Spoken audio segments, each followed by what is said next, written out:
pôde nos acompanhar aqui no horário, né? A gente tem feito essa prática de todas as atividades de webinários, então convido vocês também a nos seguir nas redes sociais e nos acompanhar na programação das atividades que iremos ainda realizar nesse semestre e acompanhar as gravações que já foram feitas e estão disponibilizadas também, tanto nas redes sociais quanto no site. Ok, pessoal? Espero que vocês aproveitem, né, e possam refletir e buscar aí melhorias, né, ou melhores condições na vida de vocês, a partir da temática que o professor Wagner nos falará, né, bem-estar na pandemia.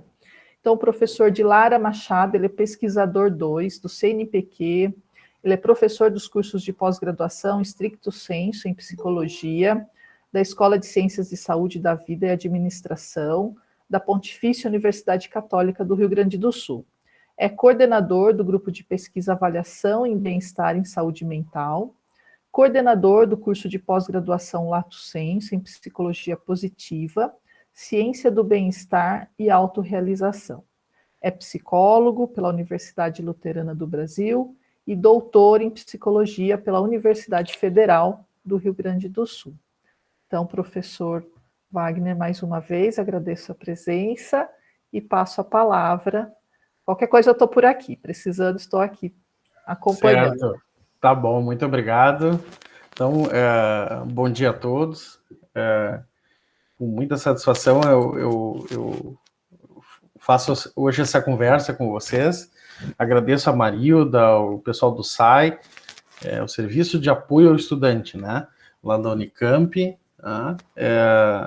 e parabenizá-los por essa iniciativa, né, que, como todos estão vendo, é algo muito novo, né, embora a gente esteja, eu digo, na era da informação, né, imersos na tecnologia, a gente vê que duas coisas, né, a gente não estava tão preparado assim para o ensino nesse modo virtual, vamos chamar assim, né, e ao mesmo tempo a gente tem conseguido criar estratégias para passar da melhor forma desse período, assim, por esse período.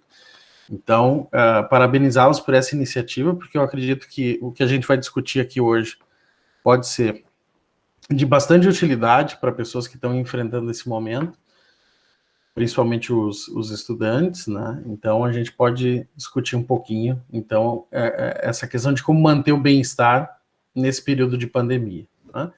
Só reforçando a questão das perguntas, dos comentários, né? A gente pode ir conversando ao longo da apresentação, não precisa ser algo tão formal, não é? Então, vocês fiquem bem à vontade, podem, a qualquer momento, me interromper, enfim, fazer perguntas que a gente vai conversando.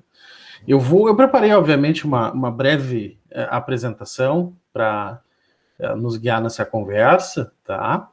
E então eu vou pedir a licença para agora compartilhar minha tela com vocês, mas de novo, né, qualquer questão podem abrir o microfone, escrever no chat, e eu vou tentando acompanhar e conversar com vocês. Eu só vou precisar de uma autorização para compartilhar, e vou pedir para que vocês me avisem quando já estiverem com a minha tela visualizando. Tá chegando aqui, Wagner. Tá. Apareceu, tranquilo. Mas acho que tá faltando você dar o start. Isso, agora tá, chegou, tá aparecendo. Ok. Então não vou perder muito tempo aqui nessa parte inicial, né? Já fui muito bem apresentado. E só fazer uma pequena homenagem, né, ao pessoal que está aí, os profissionais da linha de frente. Eu sei que eventualmente tem acadêmicos de vários cursos, mas os cursos da saúde estão podendo acompanhar e eventualmente sentir na pele os desafios dessa pandemia. Eu deixo aqui uma singela homenagem a partir dessa imagem aqui. Como já foi dito, eu sou psicólogo e venho trabalhando nessa temática do bem-estar já há algum tempo, né? Aí depois eu vou mandar essa apresentação, tá? Se o SAI quiser disponibilizar para os alunos, porque tem alguns links aqui interessantes, aí eu vou mandar no formato PDF, vocês podem disponibilizar. Nós queremos sim, tá? Tá, pode perfeito. mandar. Joia. E aqui eu coloquei, só para, né, ilustrar que esse tema do bem-estar ele é tão presente na minha carreira e na minha vida que o meu artigo mais citado no Google Scholar diz respeito à questão do bem-estar psicológico, e é um tema que eu gosto bastante de conversar. E, bom, um pouco da conversa que eu vou ter com vocês aqui hoje, ela é inspirada num trabalho que a gente começou a fazer no início dessa pandemia, enquanto professor dessa temática, eu fui solicitado pela PUC do Rio Grande do Sul, que é onde eu trabalho hoje, para fazer uma matéria para o portal dos alunos, né, uma iniciativa muito parecida com as iniciativas do SAI, aí na Unicamp, e falar um pouquinho sobre como, né, hábitos que poderiam ajudar na saúde mental nesse período de pandemia.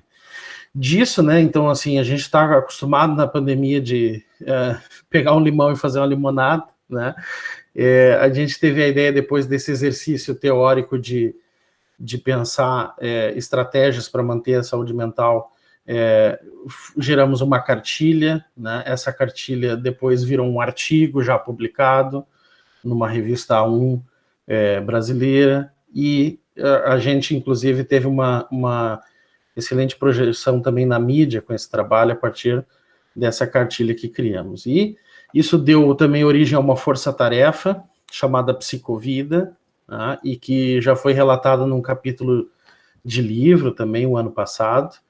E hoje essa força-tarefa inclui aí mais de 150 colaboradores, 23 universidades no Brasil, Estados Unidos, Portugal. Então a gente tem diversos parceiros, e quem me ajudou, né, a coordenar essa força-tarefa, tem me ajudado, inclusive, é a professora Sônia Regina Fiorinha Numo, da PUC de Campinas, que até estava conversando com a Marilda um pouco antes da apresentação.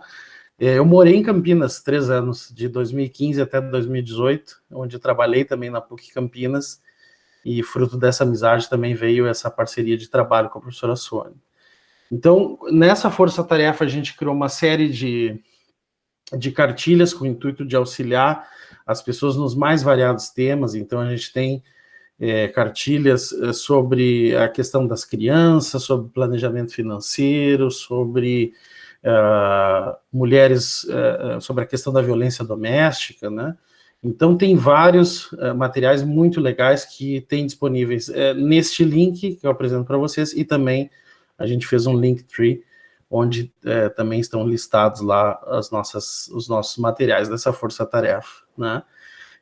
Hoje, especificamente, eu vou falar sobre a questão da saúde e do bem-estar na pandemia, e como foi dito também pela Marilda no início, né, ela usou a expressão resiliência. Essa é uma expressão que está bastante em voga já há algum tempo, né, na literatura especializada, mas também na literatura em geral, nas revistas, nos artigos, né, nos periódicos enfim, né, não científicos, também se fala bastante em resiliência, né? E quando a gente fala de bem-estar na pandemia, a gente tem que falar de resiliência, porque é certo que todos nós vamos ser atingidos por um evento adverso, né? A pandemia sempre é um evento adverso, né? E não é por trabalhar com psicologia positiva e essa temática do bem-estar que eu repercuto aquela noção da positividade tóxica, né, que as pessoas estão sempre tentando ver o lado bom em tudo. Às vezes isso é bem danoso quando a gente não tem uma visão realista das situações, né? Então, ser resiliente é saber que a gente vai atravessar uma situação adversa, um momento difícil, mas conseguir organizar os recursos para tentar minimizar os efeitos desse evento adverso. Existe até um conceito que vem se utilizando também nessa área, que se chama crescimento pós-trauma, tá? Que de fato são pessoas que apresentam uma certa, um crescimento, uma melhora em algumas habilidades, capacidades, ou mudam algumas dos seus âmbitos de vida de uma forma positiva após um evento traumático, né? Mas a gente não espera que todas as pessoas passem por esse processo numa pandemia, né? Então, por isso que eu não vou focar essa apresentação no crescimento pós-trauma, mas sim no que a gente vai chamar de resiliência, porque a ideia aqui é minimizar os efeitos negativos, tá, de um evento adverso como uma pandemia. Então, a gente podendo amenizar esses efeitos adversos, isso já é uma grande conquista, já é uma grande vitória. Né? Não é esperado que todas as pessoas cresçam, ou se desenvolvam, ou saiam, como algumas pessoas falam, né, melhor da pandemia do que quando ela começou. Isso não necessariamente vai ser verdade para todos. A gente sabe que vive num país extremamente desigual do ponto de vista social, econômico, onde há muitas desigualdades que perpassam diversos níveis da sociedade, né? Inclusive eu vou falar alguns aqui nessa apresentação, mas só para pegar um exemplo, o próprio recorte de gênero, né? A nossa sociedade ainda, as mulheres assumem muitos papéis de trabalho, de cuidado com a família, né? E por isso vão estar sobrecarregados. Tem toda uma questão também econômica, a gente sabe que para a classe média, média alta, são diferentes as condições de ultrapassar esse momento adverso do que para as pessoas mais pobres, né? Nota-se, inclusive, por toda essa discussão em torno do auxílio emergencial, né? Então eu vou estar falando um pouquinho sobre como a gente pode tentar ser mais resiliente nesse período. Perdão, acho que eu voltei. Bom, e aí eu vou brevemente falar sobre a resiliência. Né? Resiliência, por muito tempo, foi entendida como uma propriedade dos indivíduos. Né? Por quê?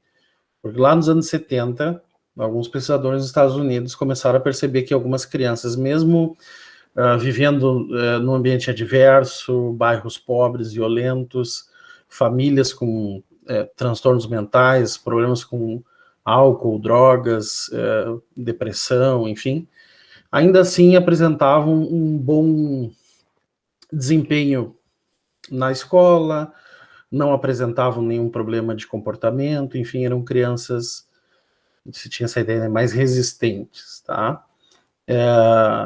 Isso chamou muita atenção dos pesquisadores, eles queriam entender por que essas crianças, então, não exibiam algum desfecho negativo, mesmo com um contexto tão adverso, e a primeira suposição foi que essas crianças teriam características pessoais que levassem elas a serem mais resistentes.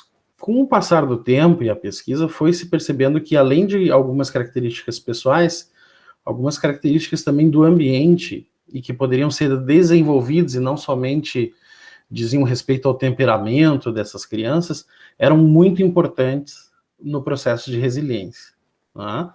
Então, ele hoje é entendido como um processo multideterminado de adaptação a condições adversas, que depende de fatores pessoais, contextuais, inclusive situacionais. Eu posso ter uma pessoa que é muito resiliente frente a uma situação adversa e, em relação à próxima situação adversa de vida, não apresentar resiliência. Isso é totalmente esperado, porque cada situação vai exigir recursos e os aspectos situacionais vão ser muito diferentes. Né? Então, por exemplo, alguma pessoa pode ter uma resistência, uma capacidade de superação melhor, por exemplo, para a perda de algum familiar, mas não, por exemplo, para uma grande perda financeira, né? Por exemplo. Né? Então, é completamente natural esperar que as pessoas tenham capacidades diferentes para enfrentar eventos adversos também diferentes. Quando a gente vai para o dicionário de psicologia da Associação de Psicologia Americana, a resiliência é descrita como uma série de 4 elementos, tá? A primeira diz respeito à percepção e engajamento do sujeito em relação ao mundo à sua volta. Então, um dos fatores de resiliência é a gente desenvolver uma postura mais proativa, de engajamento dos sujeitos em função de tentar resolver alguma dificuldade, algum estressor. Daqui a pouquinho eu vou falar para vocês sobre estresse, sobre enfrentamento de estresse, então esse conceito vai ser bastante caro quando a gente fala de engajamento. É desenvolver nas pessoas essa postura de tentar, de alguma forma, seja modificando o ambiente ou aspectos do próprio estressor, seja modificando o seu próprio ponto de vista e a maneira de enxergar as situações, mas é sempre um esforço engajado do sujeito em tentar minimizar fatores adversos. Também a gente tem a questão da disponibilidade e qualidade dos recursos sociais. Então, o suporte social, o apoio social, familiar é muito importante para que as pessoas superem eventos adversos. É também interessante que se desenvolva diversas estratégias de enfrentamento ao estresse. Então, a gente sabe que as pessoas, frente ao estresse e alguns estressores, têm estratégias, algumas são bem adaptativas, outras são mal adaptativas. Eu tenho uma aluna de mestrado que está investigando um conceito chamado Drinking for Cope, que são pessoas que durante a pandemia, vocês viram já as estatísticas que em alguns locais aumentou sensivelmente o consumo de álcool, né? Por quê? Porque o álcool ele tem diversos efeitos, né? Ele deixa as pessoas entorpecidas, você consegue desligar de alguma forma de problemas, de pensar em algumas coisas. Não é uma estratégia adaptativa de forma alguma, é uma estratégia que a longo prazo vai te criar mais problemas do que soluções, né? Algumas pessoas inclusive usam álcool para regular o sono, que também não é uma estratégia muito boa, mas a gente vai tentando desenvolver, ajudar as pessoas a desenvolverem estratégias mais acertadas, né? Então, talvez, ao invés de beber para regular o sono, quem sabe praticar um pouco de meditação ou uma organização dos hábitos, né? Quando chegar na hora de dormir, largar os eletrônicos, tomar um banho morno, tentar ir relaxando, escutar uma música baixinha, né? Pode ser uma estratégia melhor para regular o sono. E o importante nessa definição também da EPA é que esses recursos e habilidades que dizem respeito à resiliência podem ser cultivados e desenvolvidos. Ou seja, aquela primeira noção lá dos anos 70, que existiam pessoas naturalmente mais resistentes aos eventos adversos, ela hoje dá lugar a essa ideia de que a gente pode desenvolver resiliência nas pessoas. Tá? Tem um estudo da Carol Reef, que é uma autora muito importante no estudo do desenvolvimento humano. Ela, inclusive, estudou por muito tempo o que a gente vem chamando de envelhecimento bem-sucedido. Tá? E, ao longo das pesquisas da Carol Reef, ela foi listando algumas variáveis que são importantes na promoção da resiliência, né? Então, a gente já definiu o que é resiliência, o que promove resiliência. Então, emoções positivas é um fator que promove resiliência. Isso quer dizer que eu tenho que estar a todo momento feliz, contente, rindo? Talvez isso queira dizer que a gente tem que procurar atividades que geram prazer, sempre que possível. Óbvio que a gente nem sempre faz, né, somente o que gosta, faz parte da vida, mas a gente não pode também, né, se descuidar de ter atividades que nos levem ao prazer, à satisfação. Isso vai variar muito de pessoa para pessoa. Para alguns é assistir um seriado que gosta, para outros é ter um momento de contato com pessoas, né, de intimidade com pessoas, com amigos, familiares. Agora a gente está com certas restrições, mas nada impede que a gente possa fazer uma videochamada, conversar por horas com alguns amigos, né, importantes. Então, a gente tem que buscar essas estratégias. Outro fator que é importante se chama inteligência pessoal, que é a capacidade de conhecer aspectos da sua personalidade e dos outros, né?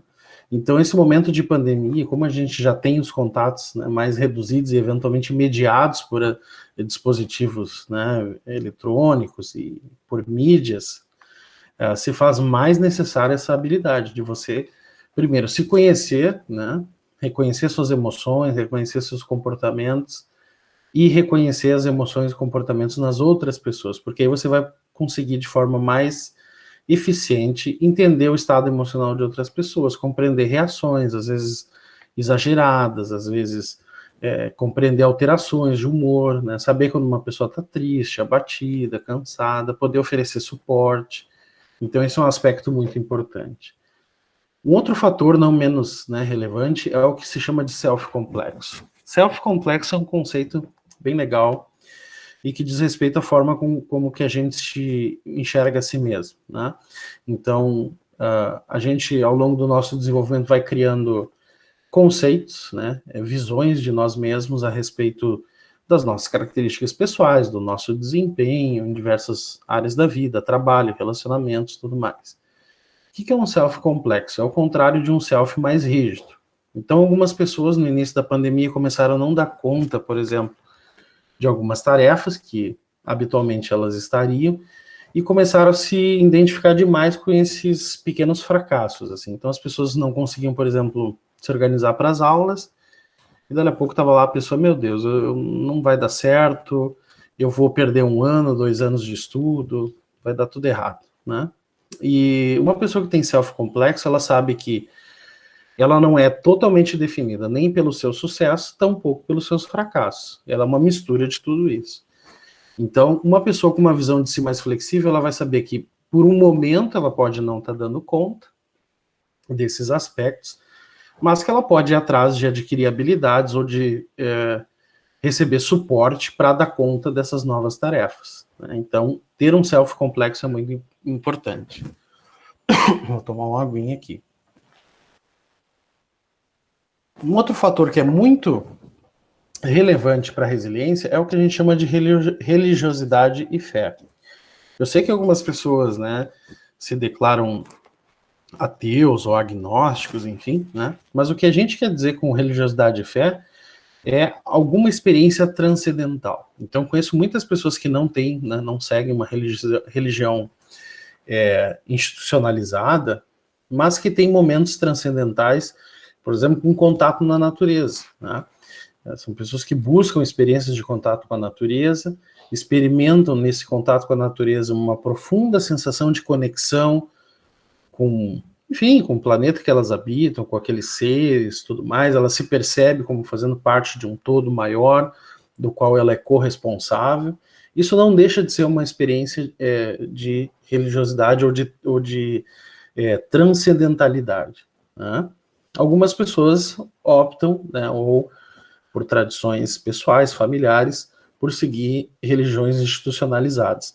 E o que se sabe é que em momentos de adversidade, a religiosidade e a fé têm um papel importante, porque muitas vezes elas ajudam a dar sentido às experiências adversas, né? Então, por exemplo, minha família, a maioria das pessoas são católicas, e isso faz com que elas enxerguem, por exemplo, a questão da pandemia como uma espécie de provação, alguma espécie de desafio dos quais elas vão ter que perpassar, né, e aprender algo com isso, e de alguma forma lidar com uma situação negativa, porque, enfim, né, faz parte do seu, da sua jornada aqui nesse plano, né? Então, a religiosidade acaba ajudando a dar esse sentido, e uma vez a pessoa dando sentido a essas experiências, também ajuda ela a ter mais recursos para lidar com uma experiência adversa. A questão do suporte social, eu já tinha comentado com vocês, o quanto que ter suporte de familiares, amigos, né, pessoas importantes nas nossas vidas é crucial nesse momento para enfrentar esses eventos adversos, e a questão do sentido de vida. Então, sentido de vida é uma variável que é muito interessante da gente pensar, né, porque a gente, em algumas línguas você tem, por exemplo, no inglês eles usam mais purpose, né, purpose in life, né? Na língua portuguesa a gente fala tanto de sentido na vida como de propósito na vida, né? E a gente pode pensar em algumas diferenças semânticas entre sentido e propósito. Sentido é mais dá uma ideia de uma narrativa, é algo que conecta o meu passado, meu presente, meu futuro, né? De onde eu vim, o que eu estou fazendo agora, o que eu estou construindo agora, onde eu estou mirando no futuro, né? Então, uma narrativa que cria uma conexão entre o passado, presente e futuro do indivíduo. Enquanto que o propósito, ele tem, em geral, essa característica de ser um alvo, né? Um lugar onde o indivíduo quer chegar, um objetivo maior. E o interessante do propósito de vida é que, em geral, ele tem também uma característica transcendental. Então, assim como eu falei da religiosidade e fé, no sentido de vida também, porque assim como a gente tem objetivos que são mais pessoais, individuais, a gente também tem objetivos de vida que incluem outras pessoas. Essas outras pessoas podem ser desde os nossos familiares, amigos, até a comunidade onde a gente está inserido.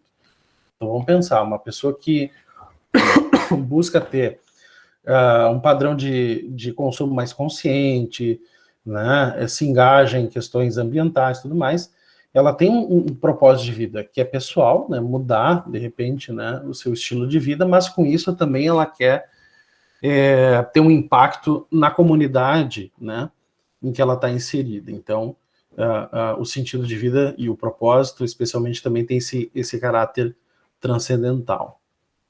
Transcendental no sentido que vai além do indivíduo. Tá? Bom, e aí a gente vai agora fechando um pouquinho mais a nossa conversa, falando sobre o engajamento e enfrentamento do estresse. Vocês viram que é um componente importante da resiliência, e como é que a gente cria, então, estratégias de enfrentar o estresse, dado que a gente vai estar certamente sob estresse durante a pandemia, né? Alguns vão perceber mais esse estresse, vão sentir mais, outros menos, mas uma coisa é certa, é um evento adverso para todo mundo. O estresse, a gente tem que fazer algumas distinções, porque na língua, né, do cotidiano, pode significar coisas diferentes. A gente pode falar de estresse para se referir a uma reação a algum evento, né? Dizer, estou estressado, fulano está estressado. Eu posso me referir a um objeto específico ou situação, né? Dizer, olha, eu participei de uma aula que foi muito estressante, eu estava num relacionamento que era muito estressante, né? Então a gente utiliza tanto para designar um estado, situações, objetos ou processo, né, de estar ou não estressado, tá? Então nessa apresentação eu vou falar bastante de estressores, né? Esse conceito vai ser bastante importante, porque são essas situações em que o indivíduo percebe que não possui a capacidade de enfrentar ou lidar com respostas emocionais associadas a um determinado evento. Tá? Então, a pandemia pode ser entendida como um grande estressor. Claro que tem especificidades dentro desses estressores, mas em si ela já é uma situação estressora. Né? E sempre vai ocorrer pelo indivíduo uma avaliação. Ele sempre vai perceber uma situação e fazer essa avaliação. Eu dou conta ou não dou conta de lidar com essa situação. Se ele percebe que não dá conta, o impacto desse estressor certamente vai ser maior e, obviamente, negativo.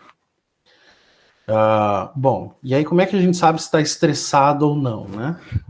Quando a gente passa por um período ou tem um estresse agudo ou um estresse crônico, na pandemia a gente está mais próximo do que a gente chama de estresse crônico, né?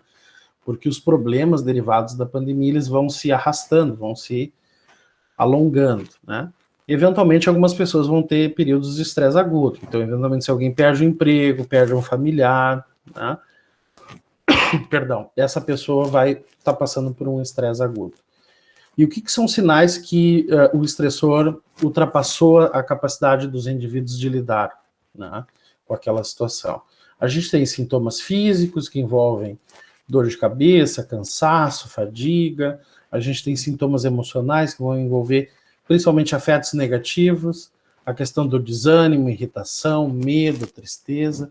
A gente tem aspectos comportamentais, então a agitação, discussões em excesso, uso e abuso de substâncias, né? São sinais que o indivíduo não está conseguindo lidar com seus estressores. Cognitivos, que envolvem problemas de memória, confusão, o que a gente chama de pensamentos intrusivos. Você está lá fazendo alguma outra atividade, estudando, de repente pensa em algum problema. Aquilo meio que invade o seu pensamento, né? Já é um sintoma cognitivo do estresse. E inclusive fisiológicos. A gente tem casos, né, porque a gente sabe que a dinâmica do estresse envolve também a dinâmica neuroendócrina, e a gente tem aí um desbalanço de alguns, enfim, né, de algumas substâncias aí do nosso sistema neuroendócrino, né, de hormônios, como o cortisol, né? Então o cortisol a gente sabe que a gente consegue mensurar ele pela saliva, pelo cabelo, enfim, e o cortisol tem efeitos aí deletérios quando a gente tem uma exposição crônica, ou seja, a longo prazo, a altos níveis de cortisol, por exemplo. Bom, falando sobre os estressores, tá? Tá tudo ok até aqui, pessoal? Alguém tem alguma questão? Porque agora cada vez mais eu vou afunilando na questão da pandemia. Tá tudo bem, Wagner. Só tem um comentário aqui que eu só vou ler para você saber. A Andressa, logo no início da sua fala, ela comentou Tá. sobre a questão da resiliência, né? Que ela diz assim Uhum. que é muito interessante e já desmistifica aquela ideia de que resiliência é absoluta, presente em Ah, todos sim. os casos. Ótimo. É isso mesmo. Né? Agradeço ao comentário. Meu nome dela, perdão, Andressa, Furlan. obrigado pelo teu comentário. É exatamente isso, né? A resiliência, ela, por muito tempo, ela foi mistificada no sentido que algumas pessoas são resilientes, né? Como tivesse uma característica de temperamento, de personalidade que, né, as fizessem resilientes em qualquer situação. Não, isso não é verdade, né? Como eu disse, tem pessoas que passam ok, né? Com poucas sequelas, digamos assim, por alguns eventos adversos, e no próximo evento adverso ela já não consegue dar conta, né? Por quê? Porque muda, né? Muda a forma com que esses eventos adversos atingem essas pessoas, muda os recursos que ela vai ter naquele momento para lidar com aquelas adversidades. Então, a resiliência é justamente algo mais dinâmico, instável, né? Do que como se fosse uma característica né, permanente de algumas pessoas. E isso, ao mesmo tempo que algo, né, eventualmente a gente pode pensar negativo, mas ao mesmo tempo abre, né, uma possibilidade para que a gente desenvolva, né, essas habilidades e recursos que levam à resiliência. Então, no fim das contas, é uma boa notícia, que a gente tem alguma coisa para fazer, né? Senão a gente só classificaria, né, as pessoas mais resilientes, menos resilientes, mas não é assim, né? A gente pode desenvolver esses recursos e habilidades. Bom, então eu vou falar dos estressores, né? Então a gente tem estressores universais, né? Que são essas situações que a princípio os indivíduos superam, né? Muito a capacidade dos indivíduos de lidar, que é a morte, a fome, a violência, a guerra, né? Que a gente é só você ligar o noticiário na TV todos os dias, você vê um monte dessas coisas acontecendo por aí afora, e aqui também no Brasil. Né? E a gente vai ter os estressores específicos de pandemia. Né? Esses estressores, então, como a ideia sugere, eles têm a ver com esse contexto de pandemia. Alguns são pré-existentes à pandemia, mas que, digamos assim, oferecem uma especial vulnerabilidade também nesse período de pandemia. Então, vou falar de alguns desses fatores pré-pandemia. Então, o que é um fator de risco? Né? Então, para nós que somos acadêmicos, eu especial que sou professor, sou um educador, esse dado sempre me deixou muito preocupado. Pessoas jovens, né, com menor de 24 anos, têm um maior risco numa situação pandêmica, por diversos fatores, tá? Um dos principais fatores é um fator do desenvolvimento, tá? Porque, assim, a princípio se espera que adultos já tenham habilidades bem mais desenvolvidas. Eu digo espera-se, tá, pessoal? Porque nem sempre isso é verdade, tá? Tem vários adultos que têm muitas dificuldades de autorregulação do comportamento, das emoções. Mas se espera que um adulto já tenha um nível melhor, né? Pelo menos melhor do que de um adolescente, de um jovem. Os jovens, né, crianças, adolescentes, jovens, eles ainda estão desenvolvendo essas habilidades e precisam do que a gente chama de correguladores. Então, né, os nossos primeiros correguladores são os nossos pais, os nossos cuidadores, né, eles que nos ajudam a identificar onde é que dói, se o bebezinho está com fome, com frio, né? Então eles vão ajudando a gente a ir reconhecendo as nossas necessidades, emoções, né? Prazer, dor, e aí a gente vai, com a ajuda deles, mapeando isso. Ao longo do nosso desenvolvimento a gente ganha outros correguladores. Os nossos professores, né, os nossos pares, os nossos colegas, que vão também nos ajudando a fazer esse mapeamento, tanto no sentido de reconhecer emoções, comportamentos, estados de prazer, de sofrimento, como também ajudando a desenvolver estratégias em lidar com esses estados. Né? Então, por exemplo, quando você sente desconforto, desprazer, alguma coisa assim, né? Os adultos e os teus pares vão te ajudando a criar estratégias para lidar com esses estados, né? Que a gente vai chamar de regulação, autorregulação da emoção e do comportamento. Então, todos nós passamos por momentos né, na vida que a gente fica irritado, fica chateado, fica triste, né? Mas ao longo do tempo a gente vai desenvolvendo, né, formas mais adaptativas de lidar com essas emoções, com esses estados. Os jovens não têm isso plenamente desenvolvido ainda, né? Tanto é que a maioria deles, em geral, precisa ainda da supervisão de um adulto para identificar estratégias de melhor lidar com essas emoções. Tá? Então, por isso, eles também são mais vulneráveis. Nível educacional mais baixo. Então, no Brasil ainda é uma realidade muito presente, as pessoas ainda têm, a gente tem péssimos níveis de alfabetização, né? Poucas pessoas ainda chegam no ensino superior. Claro que aumentou muito nos últimos anos, mas ainda é pouco, né? Então, obviamente, essas pessoas vão estar mais vulneráveis, né? Uma pessoa com menor educação, vocês imaginem, com essa bombardeio de informações que é a pandemia, se o remédio X ajuda ou atrapalha, se a vacina é confiável ou não é. Imagine uma pessoa com um nível educacional mais baixo, com poucos recursos para julgar o que é conhecimento científico, o que é evidência, né? O que é uma fake news. Então essas pessoas também estão mais vulneráveis nesse período. Mulheres, como eu falei para vocês, né?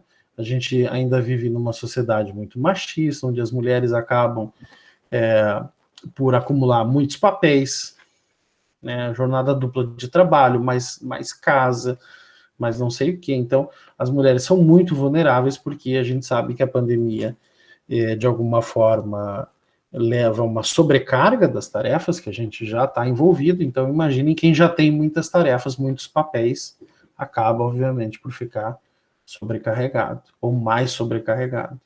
Ter filhos, né? Então, inclusive está toda essa discussão sobre a volta das aulas, não volta às aulas. A gente, embora possa ter uma posição mais positiva ou negativa em relação a essa questão, né? Eu acho mesmo que isso deveria ter sido discutido lá no início da pandemia, né, qual a prioridade que o nosso país teria, né? Enfim, mas, de fato, gente, assim, ter filhos no momento de pandemia não é algo fácil, no sentido de que os adultos ficam mais sobrecarregados porque precisam dar suporte para as crianças, né? E muitos adultos, de alguma forma, estavam acostumados já com a sua rotina de trabalho, de ter, de repente, a ajuda de algum cuidador, né? E passam agora a acumular essas tarefas e realmente isso tende a ser algo bem estressor. Tá? A questão de doença psiquiátrica também deixa as pessoas mais vulneráveis. Recém eu falei a questão do consumo de álcool, então provavelmente alguém que já tinha problemas com o uso de álcool, isso pode voltar de uma forma muito acentuada no período de pandemia. E os profissionais da saúde. Então, profissionais da saúde também são, né, mais vulneráveis dentro desse contexto por várias questões, né? Pela própria sobrecarga de trabalho até, né, para dar um exemplo, o que a gente chama de trauma vicário. O que é trauma vicário? Né? Porque, por exemplo, o ser humano ele tem a capacidade de aprender, né, realizar algumas aprendizagens só pela observação do comportamento de outros indivíduos. Tá? Isso que a gente chama de aprendizagem vicária. Tá? E aí vão ter os reforços vicários, tudo mais, né, que a gente estuda lá na psicologia e na educação. O trauma vicário é isso, quer dizer, uma pessoa que está lá toda hora, né? Vamos pensar um psicólogo nessa pandemia, só escutando histórias terríveis, né, de pessoas que perderam familiares, pessoas que, né, tiveram grandes problemas em função da pandemia. No fim, ocorre que muitos dos psicólogos estão tendo que recorrer a colegas para fazer, né, atendimento, supervisão, porque acabam muitas vezes apresentando sintomas parecidos de trauma, os mesmos sintomas que os seus pacientes. Então, é uma situação de fato muito complicada. Fatores de risco durante a pandemia. Então, o que ocorre durante a pandemia que pode ser uma fonte de estresse que supera demais a capacidade dos indivíduos de lidar? Então, a gente tem o medo da infecção, né, obviamente. A questão da frustração. Muitas pessoas ficam muito frustradas com planos que são ou adiados ou cancelados. Então, você tinha uma viagem, você tinha um investimento, você tinha uma ideia de fazer um curso, alguma coisa, não vai mais ser possível. Isso gera uma frustração que, em algumas pessoas, é algo muito difícil de superar. A questão do tédio. Eu até brinco quando eu falo um pouco sobre isso, porque eu digo assim, olha, eu nunca experimentei TED na pandemia. Mas a gente sempre tem que lembrar, né, que o mundo é mais do que a nossa experiência, né? Então, certamente tem pessoas, imagine uma pessoa que aposentado, alguém que, enfim, né, uma criança em casa que não está conseguindo acompanhar as aulas direito, pode sim experimentar o TED, isso é bem estressante em alguns contextos, né? A gente tem ainda a situação de dificuldade de acesso a mantimentos, remédios, equipamentos, a duração das medidas de distanciamento e isolamento. Esse eu acho que é um dos fatores assim que tem atingido bastante o nosso cenário aqui no Brasil, né? Porque, no fim, há uma grande discussão que, na verdade, no Brasil sempre se foi até mais ou menos a metade do caminho, né? A gente não teve medidas assim rigorosamente adotadas, então o Brasil é como se estivesse sempre fazendo parte do que tem que ser feito e, por fim das contas, acaba que estende algumas medidas né, que deixam as pessoas frustradas, enfim, né, desagrada bastante as pessoas por mais tempo do que deveria, porque nunca é feito de uma forma rígida. E a questão da informação inadequada, né? Então, ao mesmo tempo que a gente está no que a gente chama da era da informação, né, com tantos recursos como nunca se teve antes. Esses dias até houve um meme, né, uma piada sobre isso, que era, já pensou se essa pandemia fosse há uns 20 anos que a gente tinha aqueles celulares com o joguinho da minhoquinha, né? Ia ser um horror. E concorda, assim, né? A gente, por algum... em algum sentido, a gente até está com melhor recursos para passar por esse momento, tem tecnologia, tem mais ferramentas de entretenimento, de informação. Porém, a gente viu que a era da informação é uma faca de dois gumes, né? Porque ao mesmo tempo que você tem um mundo ao alcance de alguns cliques, de alguns toques na tela, você tem um poder de propagação de informação falsa, de confusão, né? Muitas vezes por engano, muitas vezes por má intenção mesmo, né? E que podem causar um dano gravíssimo, né? Por exemplo, esse pessoal que está desistindo de tomar a segunda dose da vacina, ou que realmente não quis se vacinar, né? A gente pode pensar que isso é um grave dano, né, eventual aí das chamadas fake news, né?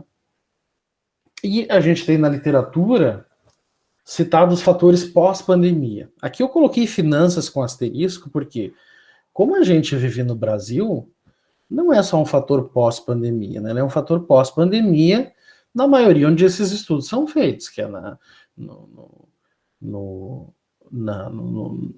Europa, nos Estados Unidos, na Escandinávia, no Canadá, ou seja, países que têm muitos recursos, né?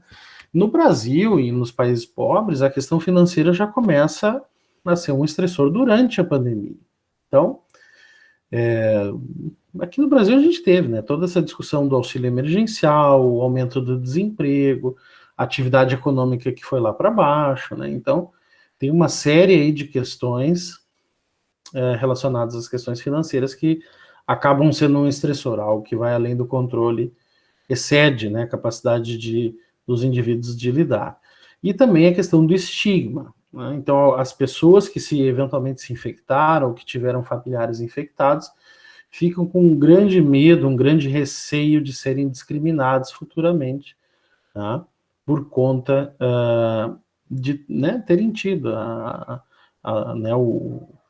doença respiratória em função do vírus, né? Então, esse também é um estressor bem importante.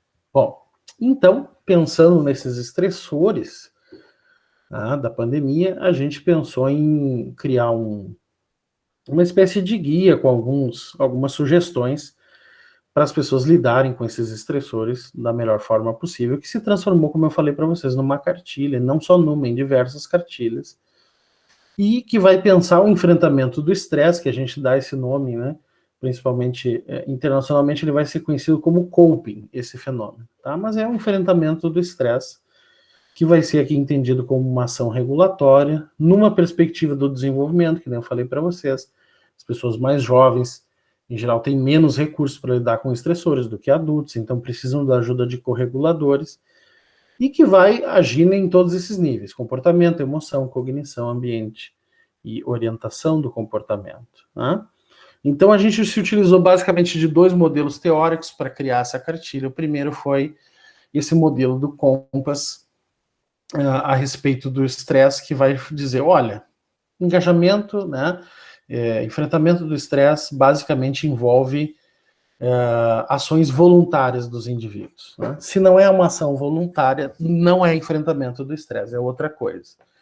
Então, vocês vão notar que dessas 6 categorias que tem listadas aqui, somente as 4 primeiras é entendidas como enfrentamento do estresse, porque envolvem ações voluntárias, né, de engajamento ou desengajamento do indivíduo, ou seja, ele procura enfrentar o estressor ou ele se afasta desse estressor, é isso que quer dizer engajamento e desengajamento, e ainda envolve o controle primário ou secundário em relação ao estressor. O que é controle primário? Controle primário é eu ir lá e tentar resolver o problema, né? Eu modificar o estressor, o ambiente, enfim.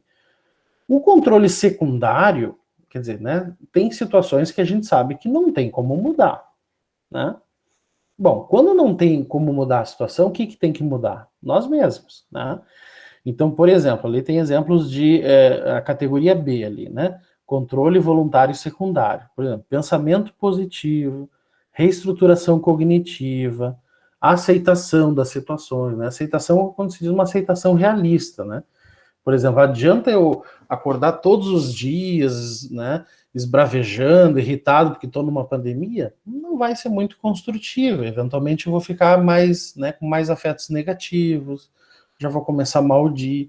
Quer dizer, eu aceitar que eu estou numa pandemia, que eu estou passando por esse período, né, que era muito improvável, mas enfim, né, a gripe espanhola, outras pandemias também eram um pouco improváveis para os seus tempos e aconteceram.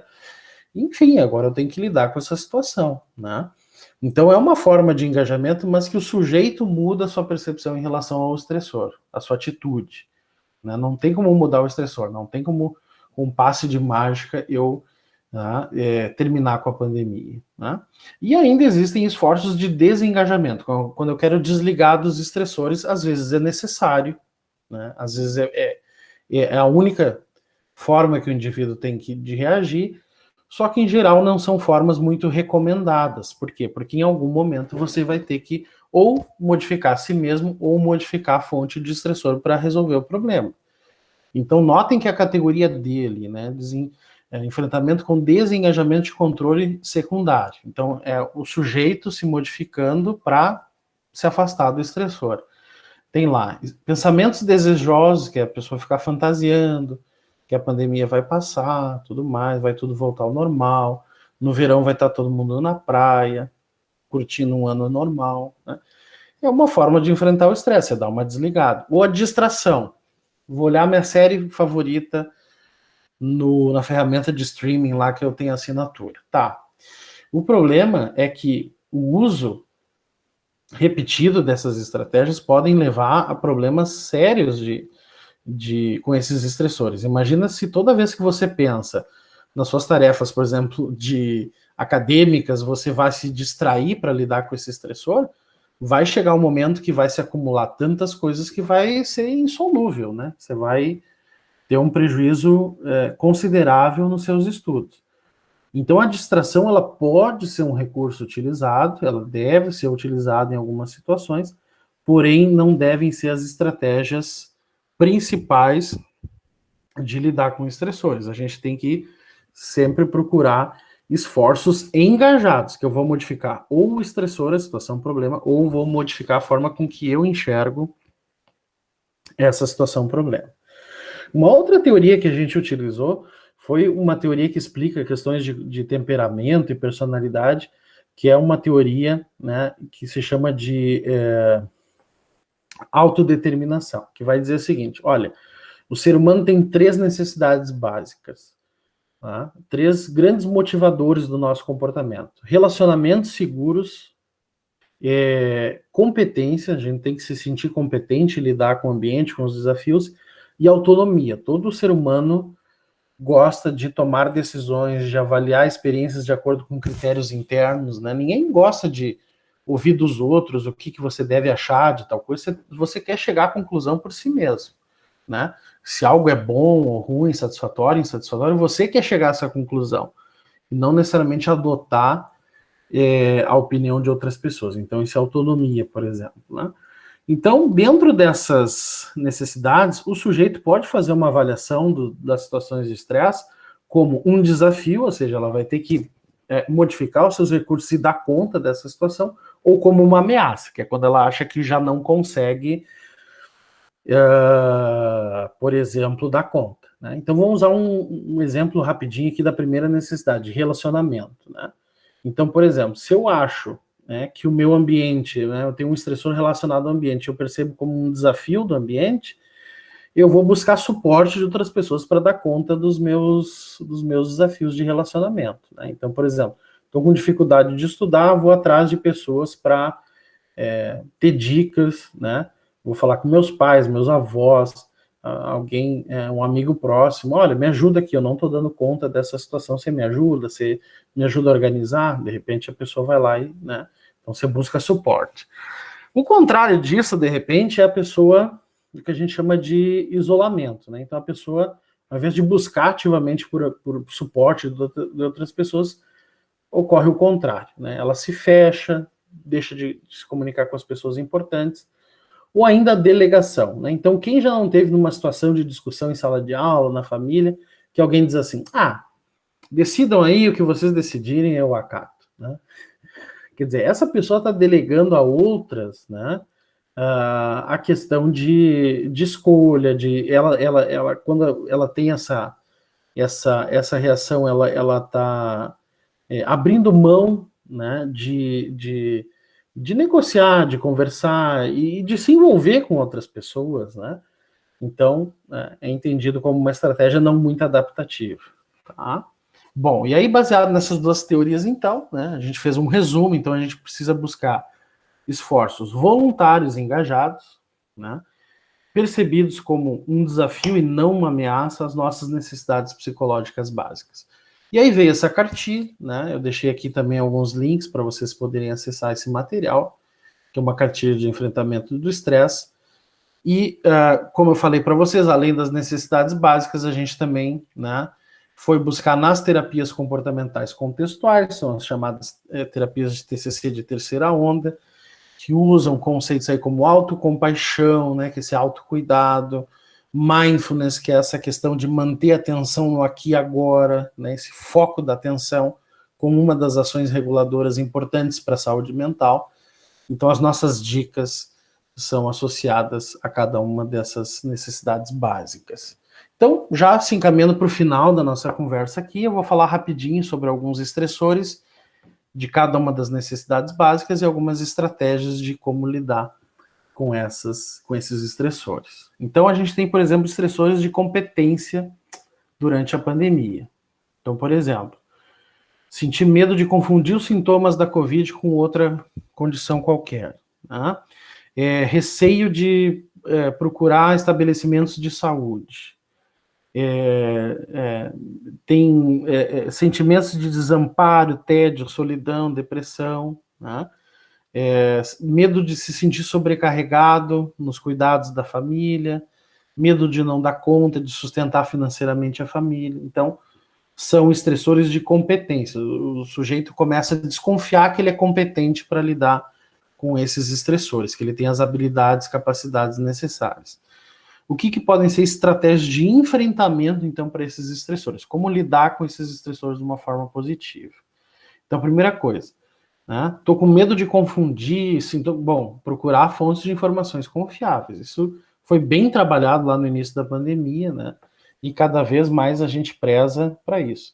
Isso é legal porque, de alguma forma, reafirmou, né, o papel assim de referência tanto de órgãos internacionais como a OMS, como das universidades, né, gente? Então, no Brasil, principalmente, que as universidades seguidamente sofrem ataques, né, de alguns grupos político-ideológicos, o quanto que as universidades tiveram, né, um papel protagonista muito importante no sentido de ser referência em relação à informação, em relação às pesquisas, em relação ao conhecimento sério, né, com método, né? Então, isso é muito importante, né? Isso é crucial que a gente busque informação de qualidade, e as universidades tiveram um papel fundamental aí. Uma outra questão, perdão, o planejamento das atividades, né? Então, isso é muito importante, porque, e a gente discutiu bastante no início da pandemia, né? Porque, em geral, os adultos já estão mais acostumados com isso. Você pega uma agenda, você pega um pedaço de papel, hoje você tem ferramentas até online para isso, e você coloca ali o seu planejamento, as suas atividades, com horário, prevendo já pausas, intervalos e tudo mais. Em geral, as crianças, adolescentes, jovens não têm plenamente desenvolvida essa habilidade de planejamento. Então, desenvolver essas ferramentas é muito importante. Sem planejamento é muito fácil se perder em atividades que não são centrais, o tempo ele começa a ficar escasso, começa a acumular muitas atividades. Então, planejamento ele é essencial. Tá? Outra questão importante é incluir na rotina do dia a dia ações de autocuidado. Né? Então, como a gente falou, boa parte desse material foi baseado nas teorias de autocompaixão. Então, autocompaixão é isso também, né? Você tem um cuidado próprio, né? Então, da forma que for possível, realizar exercícios físicos. Hoje tem guias muito interessantes sobre como fazer exercício até em casa, se você não tem como, né, ter acesso a um ambiente de ar livre e tudo mais. Meditação, relaxamento, alimentação saudável. A gente sabe o quanto uma alimentação saudável nesse período é importante, porque vai refletir no sono, no nível de fadiga, de disposição. Então é muito importante evitar alimentos industrializados, preferir sempre alimentos mais in natura, né? Isso é muito importante. Quantidade adequada de hidratação, então tudo isso faz parte de autocuidados, né, que vão se refletir tanto na disposição para as tarefas, na qualidade do sono, tudo mais. Depois fazer uma lista por ordem de prioridade das tarefas. Isso é muito importante, gente, porque assim, pandemia, e ainda mais agora nesse ambiente que a gente está hiperconectado a tudo, é WhatsApp toda hora, é demanda chegando de tudo quanto é lugar, né, de trabalho, de estudo, de tudo. Então, a gente organizar numa ordem de prioridade, o que eu preciso fazer primeiro, o que é essencial, é muito importante, né? Porque, eventualmente, a gente não vai dar conta de tudo. Então, a gente tem que dar conta daquilo que é central para a nossa vida, daquilo que é importante em relação aos nossos objetivos. Então, fazer essa lista por ordem de prioridade é fundamental. Ainda tem aqui outras estratégias, né? Aqui fala até de estabelecer pequenas recompensas ao final de cada tarefa, com uma atenção, tá?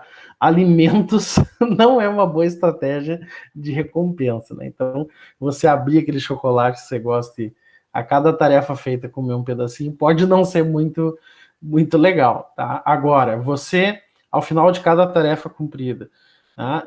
Você se dá um momento de descanso, de relaxamento, buscar uma atividade prazerosa, é importante, tá?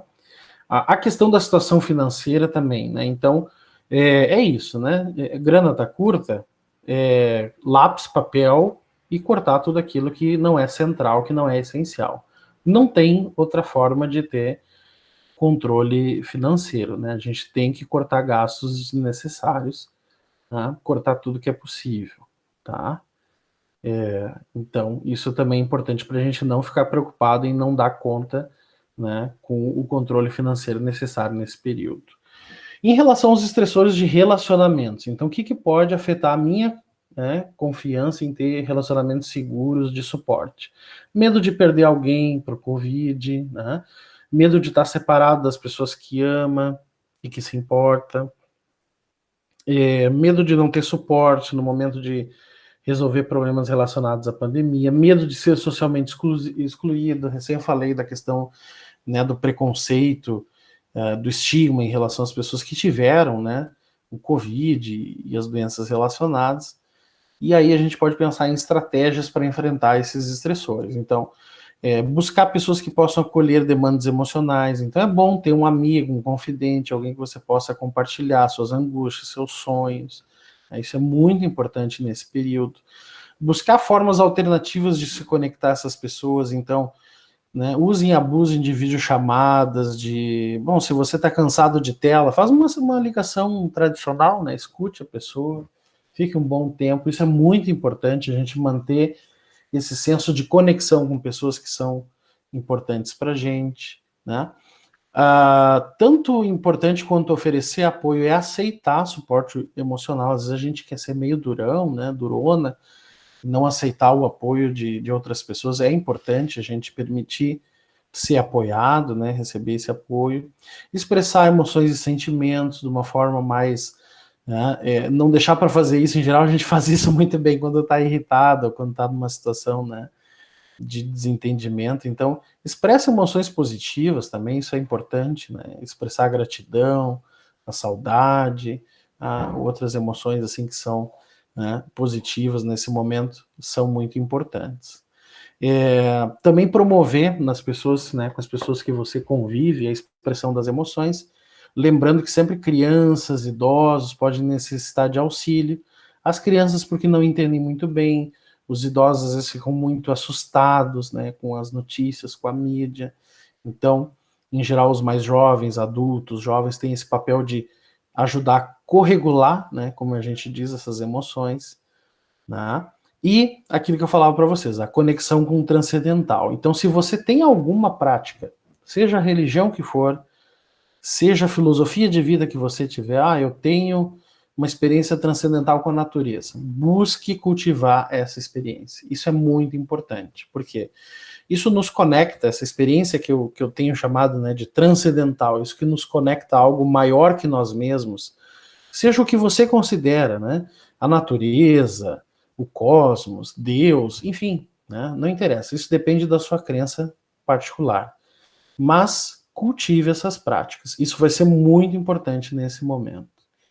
E a questão da autonomia, tá? Então, a última categoria de estressores diz respeito a essa estressores que, né, que colidem com a nossa possibilidade de ter escolhas, de fazer escolhas considerando nossas preferências, valores, tudo mais.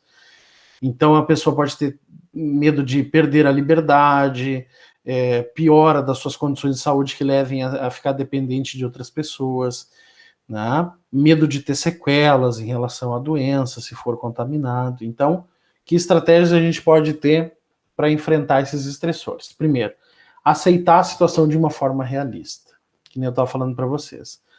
Ficar extremamente irritado, acordar todo dia, né, praguejando lá, porque está numa pandemia, não é muito, né, não vai ter um efeito muito positivo, né? Então é importante que a gente aceite de uma forma realista e que comece a negociar formas de melhor dar conta dessa situação, né? Mas aceitar, sem dúvida, é um passo fundamental, importante, para a gente tomar as melhores decisões, tá? Propor formas diferentes e criativas de solucionar novas tarefas, né? Porque tudo mudou. Se agora, de repente, está num espaço com mais pessoas, as pessoas que você saía para trabalhar de manhã e só via de noite, você convive o dia todo, então, tem que ter alguma adaptação. Então, inovar aqui é uma palavra essencial. Não tenha medo de experimentar novas formas de fazer as coisas, né? Também pense no que você vai aprender nesse período. Eu mesmo, né, como professor, eu até brinco, eu digo, eu fiquei anos na pós-graduação, numa das melhores universidades do país, a URGS, e fiz mestrado, doutorado, pós-doutorado, e a gente não teve uma disciplina de aula remota, né? Então, assim, eventualmente é uma situação, né, um evento adverso e tudo mais, mas eu aprendi a editar vídeo, a fazer aula gravada, a fazer um roteiro de apresentação nesse modelo. Então, ou seja, a gente acaba aprendendo novas habilidades, né, que vão ser importantes nesse período. Outra questão é buscar aprimorar algumas habilidades, sejam elas específicas do seu estudo ou trabalho, ou até coisas que você gostaria de ter desenvolvido e por falta de tempo não conseguiu. Então, eventualmente, algumas pessoas que têm um tempo maior disponível pode aprender, né, desde coisas como artesanato, música ou outras habilidades que têm a ver com o seu trabalho ou estudo, né? Colocar em dia tarefas que tinha deixado para trás na casa, né? E a questão da possibilidade de negociação. Então, como eu digo, esse contexto é novo para todo mundo, é novo para professores, para alunos, para chefes, para colaboradores. Então, tem coisas que uma boa conversa pode resolver. Então, as pessoas ficam muito ansiosas, porque não vão eventualmente ter plenas capacidades de lidar com uma situação, não vão ter o tempo necessário. Eu mesmo tenho alunos desde a graduação até a pós que me disseram: olha, professor, eu não vou conseguir assistir a sua aula quando for de tarde, pelo menos síncrona, porque meu filho está em aula, tem alguém limpando a casa, então é uma bagunça, eu não vou dar conta, não vou conseguir mais eu estar conectado e ouvindo. Então eu vou assistir a gravação, vou mandar perguntas por e-mail, alguma coisa nesse sentido. Ok? Ok, né? Eu vou dizer que não, a pessoa não tem, tá me dizendo, não tem outra possibilidade de acompanhar que não é assim. Então a gente negocia, né? A gente conversa, a gente troca e-mails toda semana, ela vai me dizendo o que ficou de dúvida. Então a condição ficou essa. Então eu tive que flexibilizar, né? Ela também, mas enfim, né? A gente sentou, conversou e chegou a uma forma de resolver essa questão. Então isso é muito importante nesse momento. Bom, antes de. Essa aqui é uma carta na manga, né? Que eu deixei para a gente conversar em função do tempo.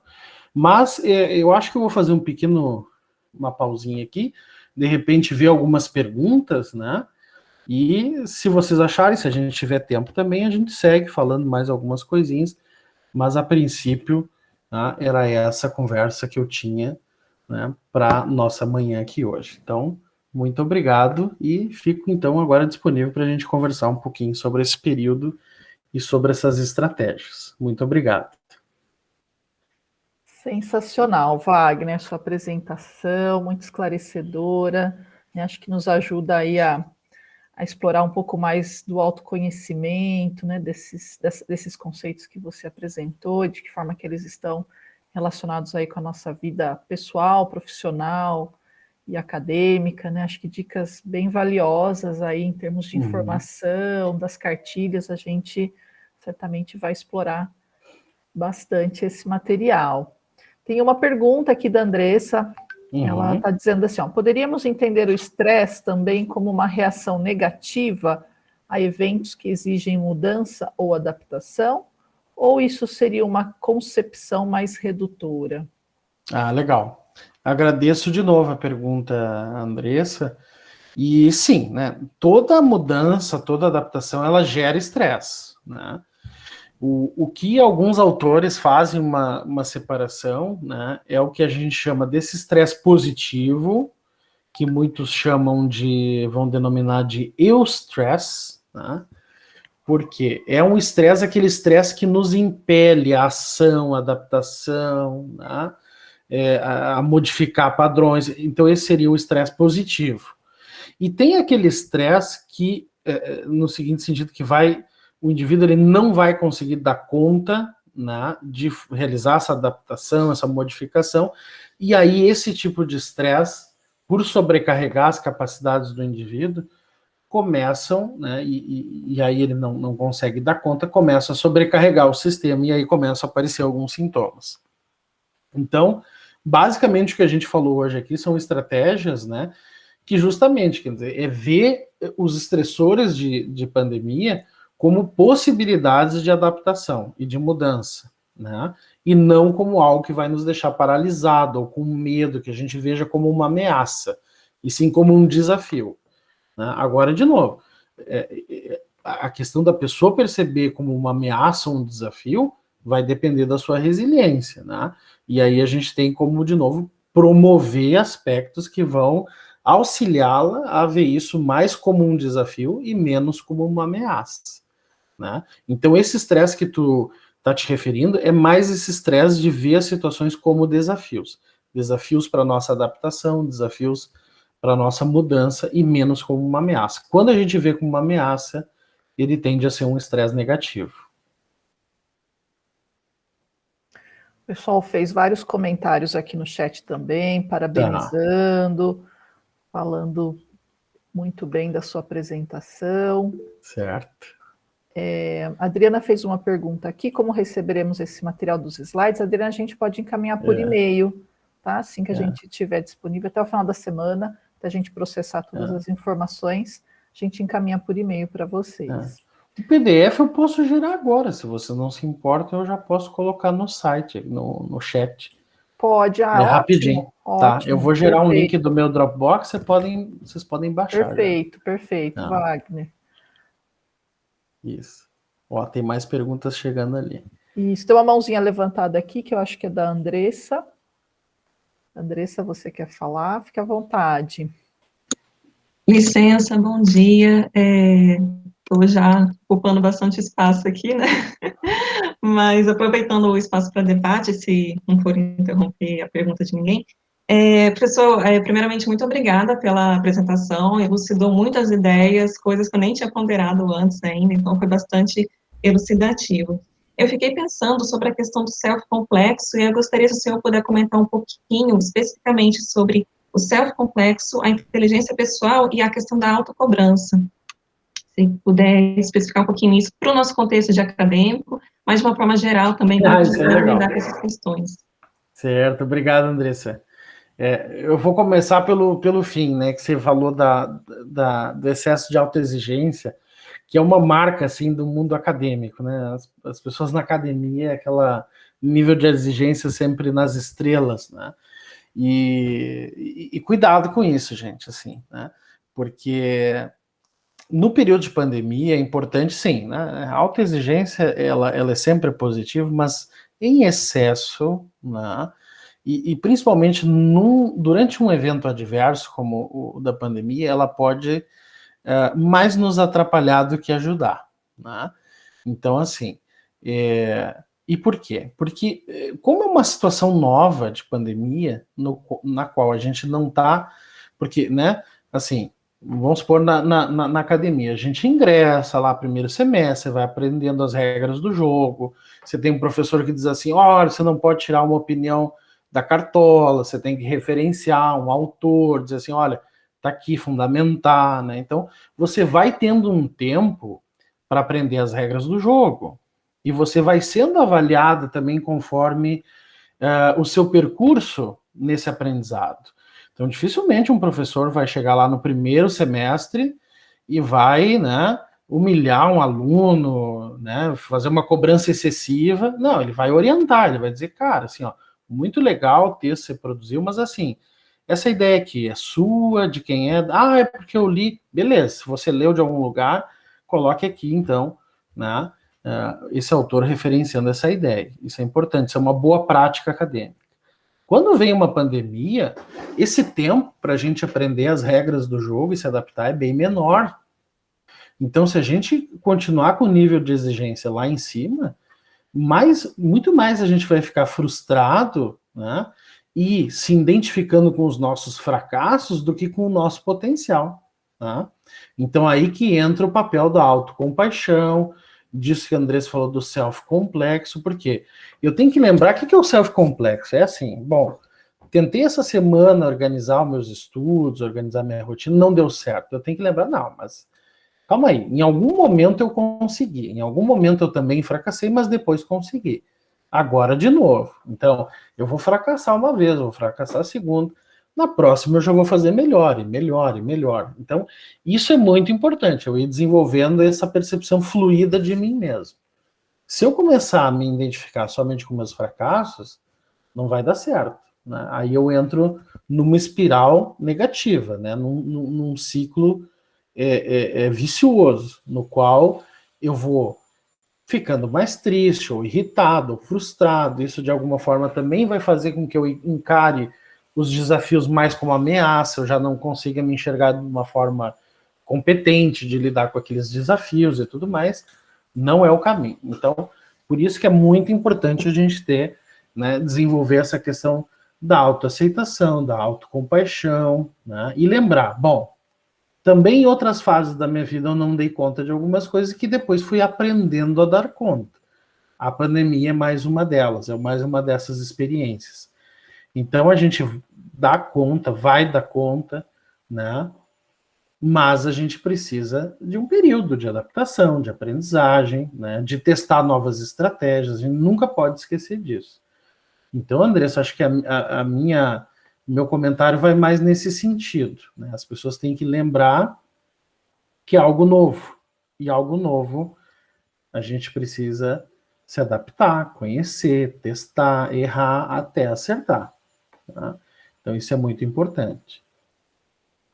Obrigada. Aqui tinha uma pergunta grande aqui, acho que é do Gabriel. Isso mesmo. Andressa, muito obrigada pela sua participação, viu? Gabriel está dizendo assim, muita informação importante, professor, estou adorando. Mas tem uma provocação. Qual o limite entre se engajar no debate público, tendo em vista a especificidade da pandemia no Brasil, e se manter bem visto que a situação em que nos encontramos está totalmente ligada à gestão da pandemia? Uhum. Se eu entendi bem a pergunta, Gabriel, depois se quiser também, acho que abrir o microfone e fazer algum comentário, fica à vontade. Mas pelo que eu entendi que você está dizendo assim, bom, como é que a gente pode estar falando aqui de aspectos eventualmente tão do indivíduo, né? Porque a minha fala foi bastante focada assim, em estratégias individuais, né? Ou que ativam essa rede de suporte familiar, de amigos e tudo mais, sendo que aqui no Brasil a gente tem uma situação que, sim, é muito específica por conta das características do nosso país, né? E características que algumas são mais acentuadas desse período, outras já são problemas históricos do nosso país, da nossa cultura até, né? Essa coisa mesmo que eu estava comentando em algum momento de falta de prioridades, é algo que eu não acho que é dessa pandemia ou desse... O Brasil há muito tempo não tem prioridades, né? Assim, o que a gente como nação, qual é o nosso rumo, né? A gente vai investir na ciência, na tecnologia, na industrialização, no agro, no não sei o quê. Quer dizer, às vezes eu olho para o Brasil e sabe, assim, quase um... usando uma expressão assim, né? Mas é quase um trem desgovernado, porque é grande, tem muitos recursos econômicos, sociais, né? Eu não gosto desse discurso, com perdão da palavra, vira-lata, que diz que o brasileiro é isso, é aquilo. Não, acho o nosso povo maravilhoso. O nosso povo tem muita capacidade de adaptação, é um povo muito afetuoso, é um povo batalhador. Basta olhar quantas pessoas pegam 2, 3 ônibus para trabalhar todos os dias e estão lá honrando seus compromissos, não sei o quê. Né? Então, eu acredito muito no potencial do meu país e do meu povo. Agora, é um trem desgovernado, porque para onde vai? Né? Parece que cada curva ele toma um rumo novo. Então, uma coisa que eu acho que está faltando, né, um debate amplo social, né, é isso. Para onde a gente quer chegar? Né? Qual é o nosso projeto como comunidade, como um país? Eu acho que e isso só se agravou na pandemia. Tanto é que eu digo, porque aí, como não teve uma coordenação no início da pandemia, entre as esferas públicas, entre os executivos em todos os níveis, né, municipal, estadual, federal, aí fica tudo desencontrado, depois cada um quer puxar a brasa para o seu assado e vira uma loucura. Né? Então eu concordo contigo, tem coisas que a gente está envolvido que é por questões de gestão de pandemia, de problemas estruturais do Brasil, uma desigualdade violentíssima que causa aí o que a gente está vendo, a volta da fome, um desemprego terrível, né? Enfim, né? Todos os problemas que a gente está vendo. E sim, acho que esse debate ele tem que ser levado, né, adiante. Agora, também a gente não pode esperar tudo isso se resolver e, de alguma forma, né, não ter um autocuidado. Então, é um certo equilíbrio. A gente tem que se engajar no debate público, a gente tem que se engajar no debate político, entendendo aqui a política como essa atividade, né, ampla de ideias, de ações, de enfrentamento, né, de projetos, né? Mas o autocuidado ele tem que estar lá presente. Né? A gente não pode descuidar de nós mesmos, né, esperando também que essas soluções venham de cima ou de outras instâncias. Então, de fato, é um equilíbrio difícil, né? Tem atravessamentos, como eu falei para vocês, né? Começo falando lá dos estressores de pandemia, e aí tem questões sociais, questões de gênero, questões de raça, questões de toda a ordem, né?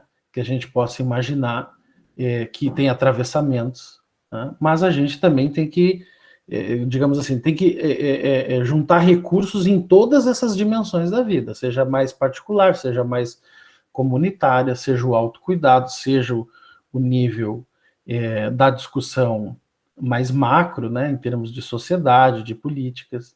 Então, nosso trabalho, nossa apresentação vem mais nesse sentido, né? No indivíduo, na família, em pequenos grupos, o que a gente pode fazer nesse nível para promoção do bem-estar, né, um cuidado, promover esse cuidado, essa forma de ser mais resiliente. Agora, concordo contigo. Isso dá conta de todo o problema? De longe, porque tem todos esses atravessamentos que a gente sabe, né? Então, é um desafio enorme, né? Porque certamente a gente não vai dar conta de tudo, mas também na nossa percepção a gente não pode descuidar desse nível individual de cuidado. Não sei se te respondi, Gabriel. Qualquer coisa tu sinaliza, ou se quiseres fazer algum comentário complementar, fica bem à vontade. Oi, professor, bom dia. Bom dia. Muito obrigado, assim, pelo comentário, pela apresentação. Eu até comentei, assim, que, nossa, parece que ele está dando um atendimento individual por conta, né, de todas as questões apresentadas. É só que quando eu fiz a pergunta, eu estou pensando muito um perfil, né, de estudante. Por exemplo, nas humanidades, a gente não deixa de tratar de necropolítica, né, de todas as ações que estão acontecendo aí na esfera pública. Claro, a gente não vai dar conta de resolver todos os problemas, e é por isso que eu perguntei, né, qual que é o limite disso, porque ao mesmo tempo que eu sou estudante das ciências sociais no IFISH, e a gente, né, faz a todo momento um exercício sociológico, né, de relacionar a biografia com a história, né, então a gente não consegue perder de vista que a gente está totalmente dentro de um contexto, né? A gente poderia estar em outro cenário. E eu acho que, pelo menos assim, pelo que eu converso com meus amigos, é muito esse o sentimento, sabe? De que a gente vive isso justamente porque algo externo está causando isso. Então, parece que lidar só com as questões individuais, pessoais, e todas essas dicas que são muito, muito importantes, parece que a gente, pelo menos, né, sente que, nossa, será que eu estou deixando de lado, assim, né, um engajamento que tem tudo a ver com o que eu estou vivendo agora, que é cobrar, né, a vacinação em massa, a compra de vacinas, a compra de oxigênios, né, é mais isso. E também muito pensando a condição de aluno ingressante, né, eu sou um aluno que eu entrei junto com a pandemia, assim. Então, para quem já passou pela experiência universitária, sabe como que é a vida na universidade, tem a segurança, né, de assistir uma aula e saber, nossa, entendi ou não. Então, a gente muito pensando esse perfil de aluno que entrou em 2020, agora 2021, e esse link com o bem-estar da vida acadêmica. Mas eu acho que você já respondeu, assim, eu acho que é isso mesmo, não só se engajar e nem só cuidar da questão individual, né? Não, de forma alguma.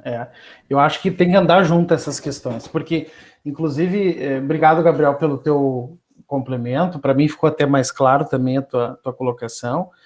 Agora, claro, eu acho que a gente tem que, isso, né, cuidar de todas essas dimensões.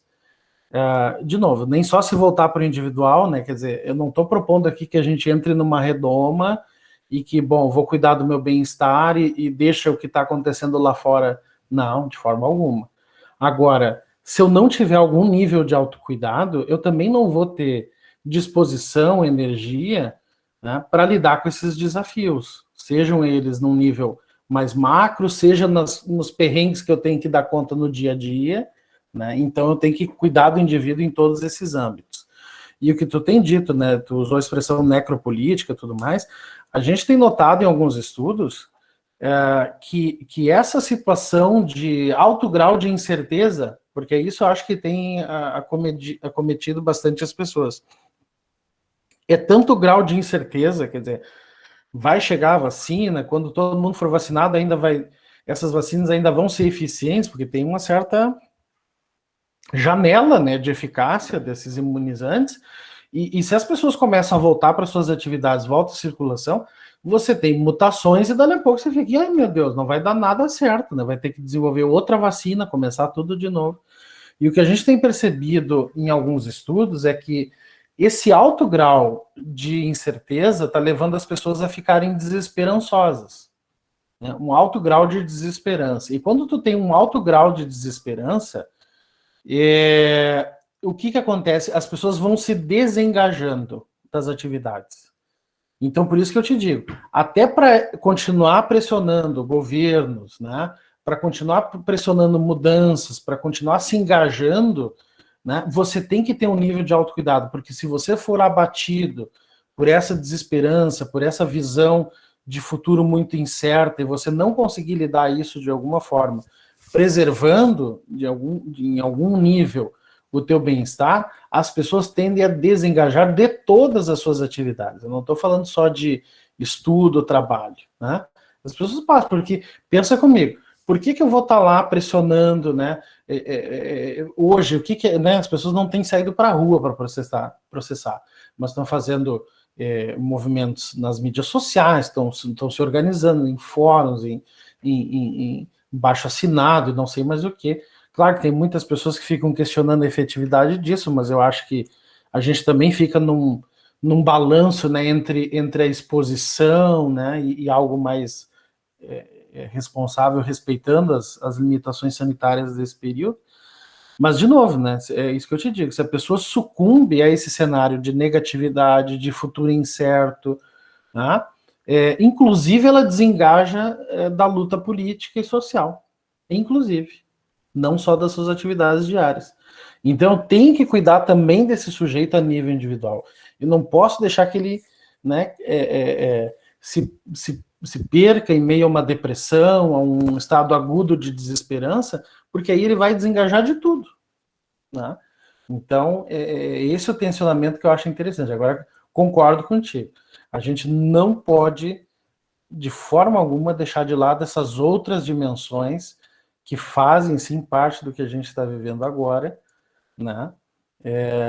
E a gente tem que, sim, estar olhando para isso, com certeza. A minha apresentação hoje, infelizmente, não contempla essa dimensão, mas com certeza acredito que outros pesquisadores, outros professores vão dar uma atenção maior para esse domínio, para essa dimensão, né, mais coletiva, mais comunitária, que é muito importante, sem sombra de dúvida.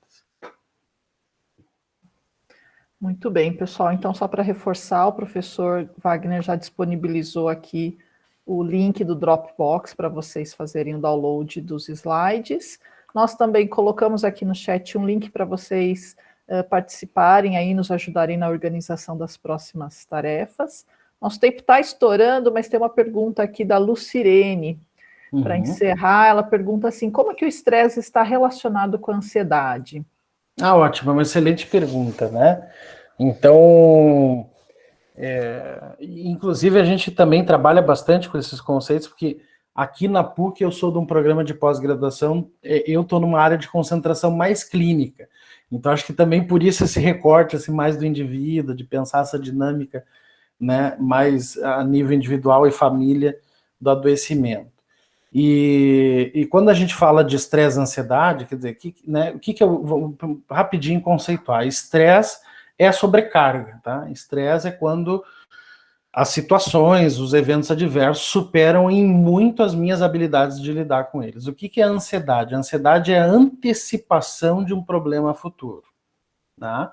Então, o que acontece é que as pessoas que estão estressadas, ou seja, estão sobrecarregadas, elas acabam sendo também mais vulneráveis em relação à ansiedade. Então, vamos dar um exemplo de ansiedade.